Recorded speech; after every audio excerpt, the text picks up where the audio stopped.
नमस्ते दोस्तों। आज हम भारत के इतिहास के एक ऐसे अध्याय की बात करेंगे जो न केवल दर्दनाक है, बल्कि जिसने हमारे देश की दिशा और भविष्य को भी बदल कर रख दिया। हम विभाजन की कहानी जानेंगे। यह विभाजन जिसने लाखों लोगों को बेघर कर दिया, अनगिनत परिवारों को उजाड़ दिया और दिलों में ऐसी दरारें पैदा कर दी जो आज भी कहीं न कहीं महसूस होती हैं। लेकिन इस विभाजन की शुरुआत समझने के लिए हमें थोड़ा पीछे जाना होगा, लगभग 400 साल पीछे। उस समय में झांकना होगा जब परिस्थितियां धीरे धीरे बदल रही थीं और एक नए युग की नींव रखी जा रही थी। यह वो दौर था जब अंग्रेज पहली बार भारत आए थे। भारत उस समय सोने की चिड़िया कहलाता था, एक ऐसा देश जिसकी समृद्धि और वैभव की कहानियां दूर दूर तक फैली हुई थीं। और इसी दौलत ने ब्रिटिश ईस्ट इंडिया कंपनी को यहां खींच लाया। वे इस सुनहरी धरती पर व्यापार करने के इरादे से आए थे, लेकिन उनकी मंजिल कुछ और ही थी। शुरुआत में कंपनी का उद्देश्य सिर्फ व्यापार करना था। वे यहां से मसाले, रेशम और अन्य कीमती सामान ले जाकर यूरोप में बेचना चाहते थे। लेकिन जल्द ही उन्होंने भारतीय राजाओं के आपसी झगड़ों का फायदा उठाकर अपनी स्थिति मजबूत करनी शुरू कर दी। उन्होंने फूट डालो और राज करो की नीति अपनाई, जिससे वे एक एक करके भारतीय राज्यों को अपने नियंत्रण में ले सके। प्लासी की लड़ाई, जो कि 1757 में हुई, में कंपनी ने बंगाल के नवाब सिराजुद्दौला को हराया, जो एक निर्णायक मोड़ साबित हुआ। और इसी जीत के साथ भारत में ब्रिटिश शासन की नींव रखी गई। इसके बाद कंपनी ने एक एक कर अपने साम्राज्य का विस्तार करना शुरू कर दिया। मैसूर, मराठा और पंजाब जैसे शक्तिशाली क्षेत्रों पर भी कब्जा कर लिया। सहायक संधि जैसी नीतियों का इस्तेमाल करके उन्होंने भारतीय राज्यों को अपने अधीन कर लिया। भारतीय राजा अपनी आजादी खो बैठे, उनकी शक्ति और संप्रभुता छीन ली गई और वे धीरे धीरे कंपनी के हाथों की कठपुतली बन गए, जो उनके हर फैसले को नियंत्रित करती थी। व्यापार करने आई कंपनी अब भारत की असली हुकूमत बन गई थी, जिसके हाथ में देश की बागडोर थी। भारत की दौलत इंग्लैंड जाने लगी, जिससे वह देश और भी समृद्ध होता गया, जबकि भारत धीरे धीरे कंगाल होता चला गया और भारतीय अपने ही देश में पराये हो गए, अपनी ही जमीन पर बेगाने हो गए। यही था गुलामी का अंधेरा दौर, एक ऐसा समय जब भारतीयों को अपने ही अधिकारों से वंचित कर दिया गया था, जिसने आगे चलकर आजादी की लड़ाई को जन्म दिया। एक ऐसी लड़ाई जिसने भारत को गुलामी की बेड़ियों से मुक्त कराया। अंग्रेजों ने भारत में अपने शासन को स्थापित करने के बाद यहां के संसाधनों का भरपूर शोषण करने के लिए एक व्यवस्थित तरीका अपनाया। उन्होंने हर उस चीज पर कब्जा करने की कोशिश की जिससे उन्हें फायदा हो सकता था। इसके लिए उन्होंने कठोर नीतियां लागू की, जिनका मकसद सिर्फ और सिर्फ अपने हितों को साधना था। इन नीतियों का भारतीय समाज पर बहुत गहरा असर पड़ा। किसानों पर भारी लगान लगाया गया, उनसे इतना ज्यादा कर वसूला जाता था कि उनके पास अपने परिवार का पेट भरने के लिए भी कुछ नहीं बचता था।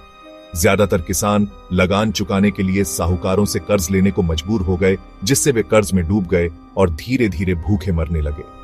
भारत के पारंपरिक उद्योग जैसे ढाका का मलमल, जिसकी पूरी दुनिया में मांग थी, और बंगाल का रेशम, जो अपनी गुणवत्ता और सुंदरता के लिए जाना जाता था, अंग्रेजी कपड़ों की वजह से बर्बाद हो गए, क्योंकि अंग्रेजों ने अपनी मशीनों से बने सस्ते कपड़े भारत में लाकर बेचना शुरू कर दिया था। भारतीय कारीगर बेरोजगार हो गए, उनके पास अपनी कला और हुनर दिखाने का कोई जरिया नहीं बचा था।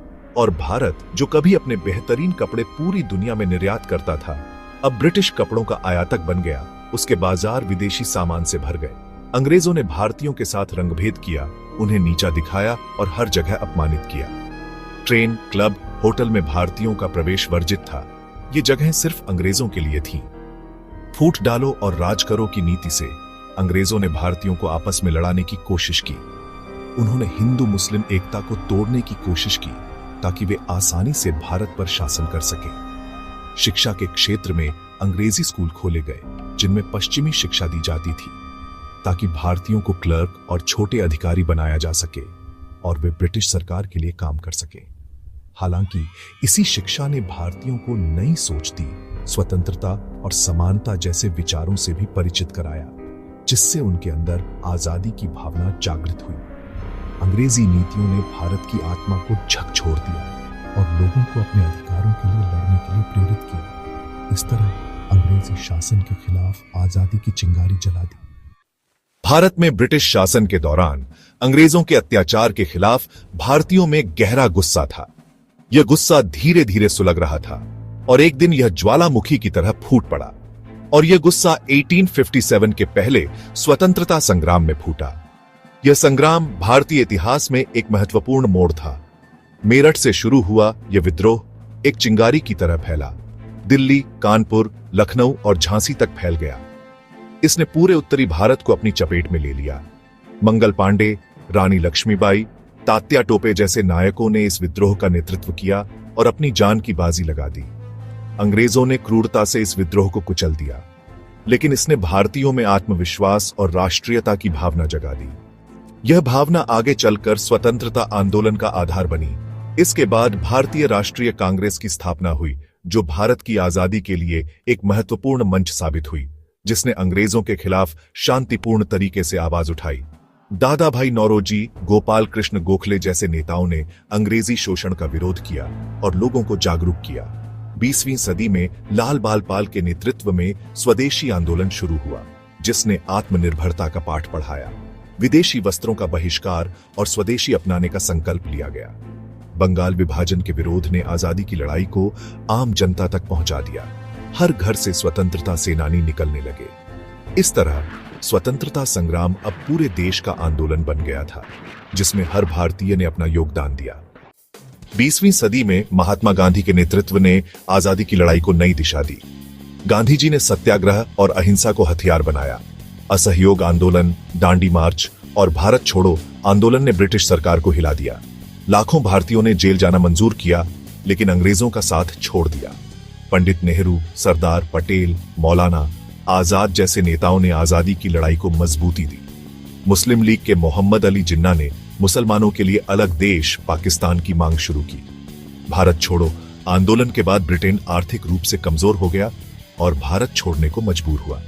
आजादी का सूरज निकलने वाला था, लेकिन उसके साथ विभाजन का साया भी मंडरा रहा था। यह आजादी एक नई चुनौती और दर्द के साथ आने वाली थी। आजादी के साथ ही भारत का विभाजन हुआ। क्यों? अंग्रेजों की फूट डालो और राज करो नीति ने हिंदू मुस्लिम खाई को गहरा किया। मुस्लिम लीग ने द्विराष्ट्र सिद्धांत के तहत पाकिस्तान की मांग की, जबकि कांग्रेस अखंड भारत चाहती थी। द्वितीय विश्व युद्ध के बाद ब्रिटेन भारत छोड़ना चाहता था, लेकिन कांग्रेस और मुस्लिम लीग में समझौता नहीं हो सका। 1946 के सांप्रदायिक दंगों ने हालात और बिगाड़ दिए। नेहरू, पटेल जैसे नेताओं को लगा कि विभाजन ही हिंसा रोकने का एकमात्र रास्ता है। लॉर्ड माउंटबेटन ने विभाजन की योजना बनाई।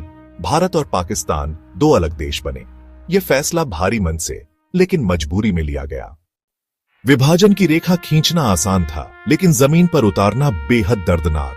पंजाब और बंगाल के बंटवारे ने सदियों पुराने पड़ोसियों को दुश्मन बना दिया। सिरिल रैडक्लिफ ने कुछ हफ्तों में नक्शे पर लकीर खींच दी। लाखों लोग रातों रात शरणार्थी बन गए।